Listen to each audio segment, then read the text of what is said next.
I'm George Buster Ryan with the GETTO Free Press in Valdosta in Lowndes County, Georgia. Since 1975, I've been moving in the community of South Georgia and many other states across the United States. I want to say that my work is imperative, is important, because it is to connect the disconnected aspects of our community into a harmonious whole on the issues that affect my fellow American people. Why do I do this? It is because we have discovered that mainstream news media too often does not cover the issues in the black community for reasons yet unknown. But when citizens in the black community in particular loses trust and faith in mainstream news, it is very painful, and in some fronts is disgraceful if you are a retired military veteran, disabled veteran, or parents of some veteran that lost their life on foreign battlefields defending our rights, for rights. Now, God called me according to my understanding. He chose me and He elected me to follow the divine law of God on behalf of His children. Simply put, I am climbing up Jacob's ladder to reach the people that need help in times like these. Brother Rhymes, why are you in front of Coastal Plains area this Thursday afternoon? It is because the people here in Valdosta and Lowndes County called me 2 months ago, and they gave me information that I'm not going to share here today because this is just an initial video concerning the cries of the people. I want you to know that they came to me 2 months ago, as I just said, and they needed somebody to get this truth out to them. Them who? Those elected officials and others who supposed to be concerned about the people. And so I have 9 to 10 documents here. I'm not going to call any names. I'm not going to show the documents, but I have them. They're having problems at the Coastal Plains area E.O.A. System Incorporated, a community action agency. Their theme is helping people to achieve self-sufficiency. But there are those who work at this facility believe that something have gone grossly wrong. And they have pleaded with the leaders to act with diligence, professionalism, equal justice under the law, and respecting workers' rights. I'm not going to get into any of the complaints. I'm just here to give you an introduction that something, according to at least 10 taxpaying citizens here in Valdosta, Lowndes County, in the state of Georgia. And we're gonna be doing other videos.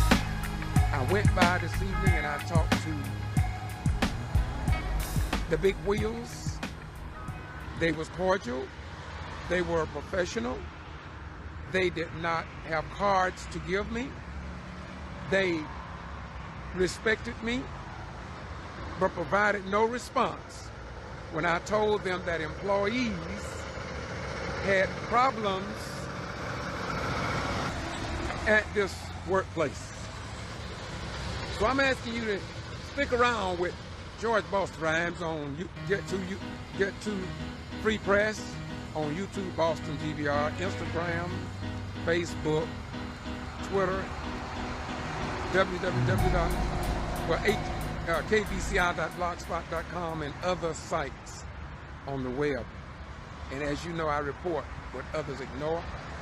There was a time when workers and citizens could go to mainstream news media and they would actually publish your story. It seemed as if those days are long gone. But look here, this is just an initiation to this alleged problem at Coastal Plains here in Valdosta in Lowndes County, Georgia.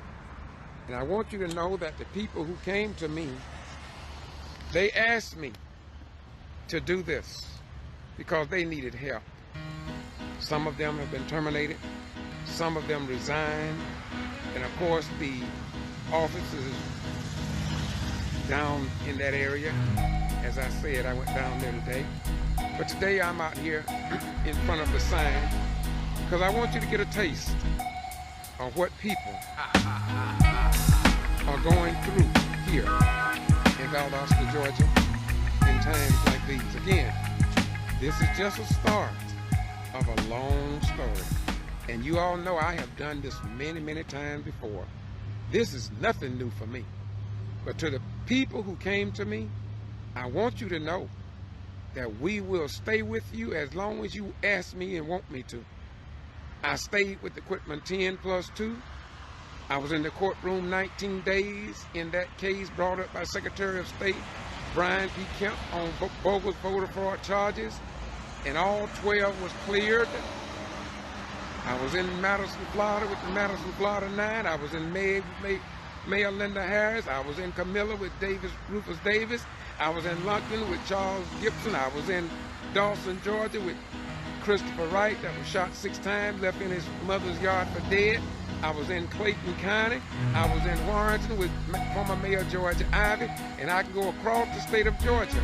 I also was in Omaha, Nebraska with the Malcolm X Museum. I've been to New Orleans dealing with voting rights and voting impediment. I've been to Douglas, Georgia with Olivia Coley Pearson. I've been in Gordon, Georgia with Mayor Ann Whippaloo, and I can go to Willacoochee, Georgia, Telfair County. I've been all over. And I never quit on no case that I've ever started. And we want to say to you, if your elected official don't assist you in trying to resolve your problems, I understand that some of you have EEOC complaints and you've been given the right to sue. I'm not going to get in any of that.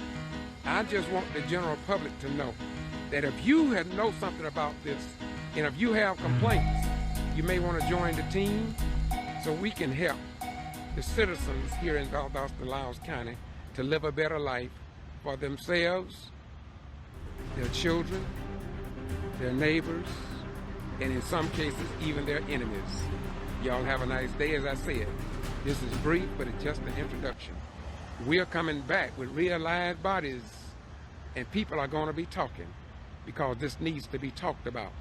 And if the Valdosta Daily Times, or if WCTV, or if CBS, or if Fox, or if any of the mainstream news, if they don't see this as news, it doesn't matter. We're going to continue. Thank God for social media, and thank you all for your cameras.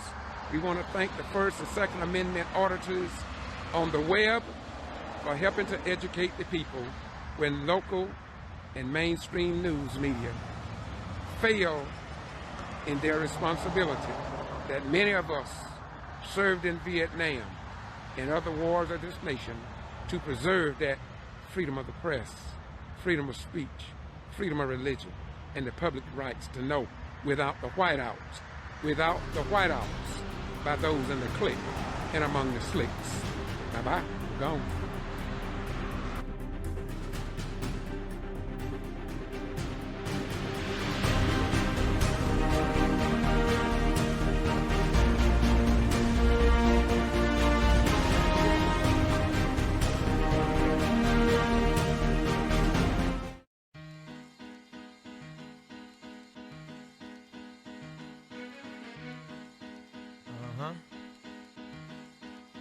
I had 100 sheep and one of them got away, I would leave the 99 and go find that one.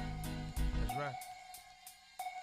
Look from the locks and jaws of Satan, I come creating, penetrating with force from the land of the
Friday night around 8:18, our officers responded to the intersection of Country Club and North Valdosta Road, in reference to an accident with injuries. When they arrived on the scene, the entire intersection was a mess with debris everywhere and one guy lying on the ground complaining of injuries.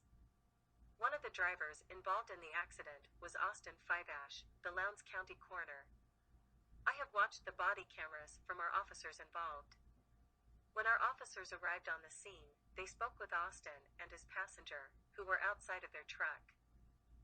Austin told the officer that he had hit his head and neck, and that he wanted EMS to check him out and he was going to have them transport him to the hospital. The passenger told the officer that he was all right. The officer that spoke with Austin and his passenger stated, on body cam, that he smelled alcohol coming from the passenger, but he did not smell any on Austin. Through investigation, our officers determined that Austin was at fault for failure to yield. While our officer was running Austin's information in his car, Austin was transported by ambulance to the hospital. Our officer went to issue Austin a citation. That is when he found out that Austin had been transported to the hospital. Our officer arrived at the hospital to issue him a ticket and they could not find him. When Austin arrived at the hospital, he did not stay to be treated, he walked out the front door. Our officers were looking for Austin and finally located him at 10:25 p.m., 2 hours later, at the bar Austin owns, the G.B.R on Baytree Road. Our officers on the scene did not know who Austin was, meaning that they did not know he was the coroner. It wasn't until the patrol officer that could not find him at the hospital and called his supervisor, that the supervisor recognized the name and knew who he was. I was called Friday night at 9:32 by our shift captain, who did not go to the accident scene, and told that Austin had left the scene and that he may have been drinking. I told them that if they found him and he was under the influence, that he needed to be arrested just like anyone else. When they found him 2 hours after the wreck, and he was at his bar, they can no longer investigate him for DUI. He was issued citations for failure to yield and no license on person. At no time on scene of the accident did any of our officers identify that Austin was under the influence of alcohol. On the accident, there were many first responders dealing with injuries, and at no time did anyone on scene indicate that Austin was under the influence. Leslie Manahan, Chief of Police. Valdosta Police Department, Georgia.